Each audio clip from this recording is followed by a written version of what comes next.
कुछ online horror कहानियां होती हैं ना, जो दिमाग में बस जाती हैं, रातों की नींद उड़ा देती हैं। तो आज हम ऐसी ही दो मशहूर एनिमेटेड कहानियों को जरा गहराई से देखेंगे और उस सीक्रेट फॉर्मूले को समझेंगे जो इन्हें डिजिटल दुनिया के लिए इतना असरदार और सच कहूं तो इतना खौफनाक बनाता है। एक शरीर में 40 आत्माएं। सोचिए, ये लाइन सिर्फ एक डायलॉग नहीं है, ये असल में एक वादा है।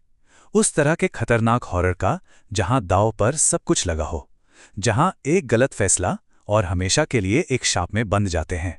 तो कहानी के सेंटर में दो लोग हैं। मजे की बात यह है कि दोनों का नाम गौरव है, लेकिन ये एक ही सिक्के के दो बिल्कुल अलग पहलू हैं। एक तरफ एक एक्सपर्ट है जो आत्माओं की मदद करना चाहता है और दूसरी तरफ एक जुआरी जो बस किसी भी कीमत पर जीतना चाहता है।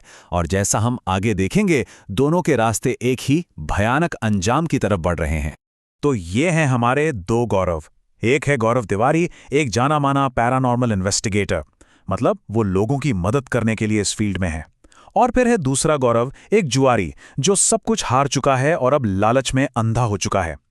एक को बुलाया जाता है एक लड़की को बचाने के लिए और दूसरे को फुसलाया जाता है अपनी आत्मा का सौदा करने के लिए।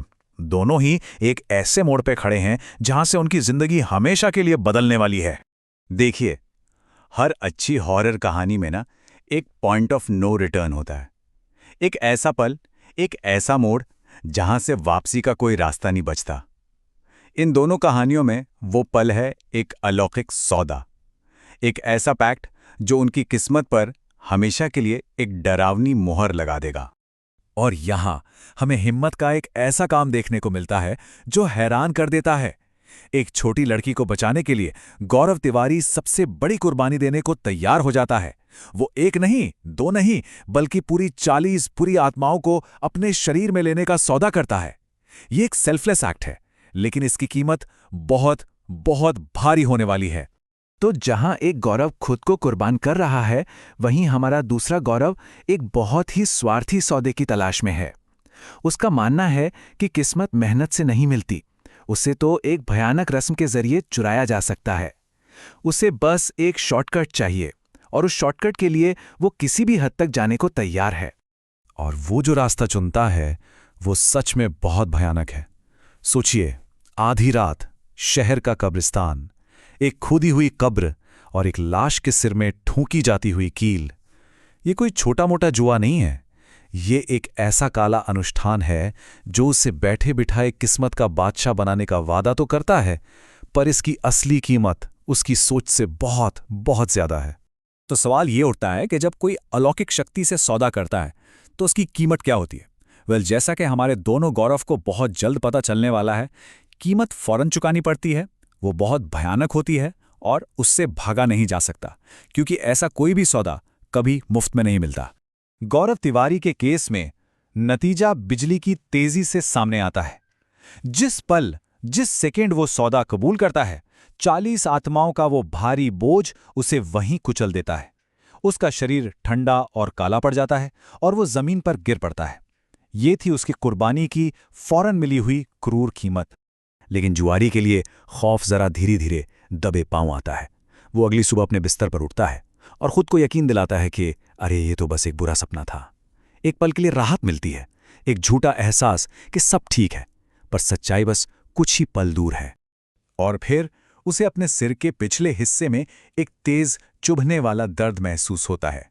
ये कोई आम सिरदर्द नहीं है, ये एक याद है, एक फिजिकल सबूत कि पिछली रात सपना नहीं हकीकत थी। ये है उसके सौदे की पहली किश्त। और फिर खुलती है वो भयानक सच्चाई। उसने सिर्फ किस्मत नहीं जीती है, वो एक होस्ट बन गया है।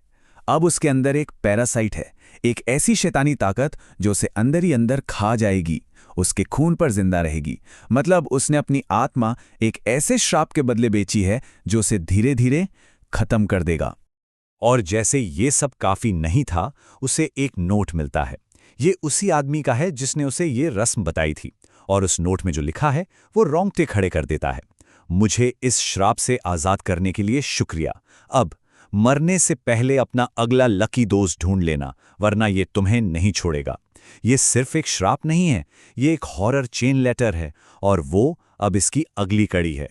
तो हमारे पास दो अलग अलग कहानियां हैं, लेकिन दोनों का ढांचा, उनका स्ट्रक्चर भयानक रूप से एक जैसा है। और ये कोई इत्तेफाक नहीं है, ये एक सोचा समझा फॉर्मूला है। एक ऐसा फॉर्मूला जो YouTube जैसे ऑनलाइन प्लेटफॉर्म्स के लिए परफेक्ट है। तो चलिए देखते हैं कि ये डिजिटल एज हॉरर आखिर काम कैसे करता है। ये है मॉडर्न डिजिटल हॉरर का, समझिए, एक तरह का प्लेबुक। शुरुआत होती है एक हाई स्टेक्स सौदे से, एक ऐसा फैसला जिसे वापस नहीं लिया जा सकता। फिर आती है एक भयानक पर्सनल कीमत। इसके बाद श्राप को साइक्लिकल, यानी ऐसा बनाया जाता है जो घूमता रहे, ताकि डर कभी खत्म ही ना हो। और सबसे जरूरी, कहानी को एक अधूरे अंत पर छोड़ा जाता है। उस लक्की वाली कहानी को ही देखिए, वो खत्म कहाँ होती है, वो तो बस बीच में रुक जाती है। वो जुआरी श्राप से आजाद नहीं होता, उसे तो अब इसे किसी और को पास करना है। मतलब हॉरर जारी है, और देखने वालों को ये सोचने पर मजबूर कर दिया जाता है कि आगे क्या होगा। और बस यही उत्सुकता उन्हें वापस खींच कर लाती है। और गौरव तिवारी की कहानी का अंत तो इससे भी ज्यादा सीधा है। कहानी एक जबरदस्त क्लिफहैंगर पर अचानक खत्म कर दी जाती है।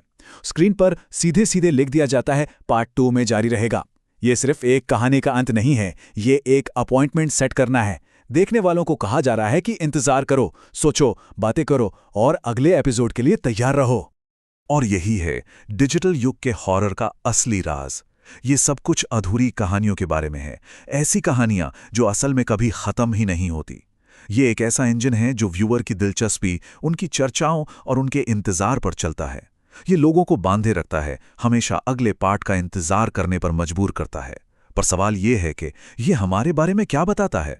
तो आखिर में ये सवाल खुद से पूछना बनता है, हम ऐसी कहानियों की तरफ इतना क्यों खिंचते हैं जहां हीरो की हार लगभग तय होती है? इन कभी ना खत्म होने वाले साइक्लिकल दुष्स्वप्नों में ऐसा क्या है जो हमें इतना पसंद आता है? शायद इसलिए क्योंकि ये कहानियां कहीं ना कहीं हमारी आज की चिंताओं को दिखाती हैं। ये एहसास कि हम सब एक ऐसे सिस्टम में फंसे हुए हैं जिसे हम कंट्रोल नहीं कर सकते। इस पर सोचने वाली बात है ना?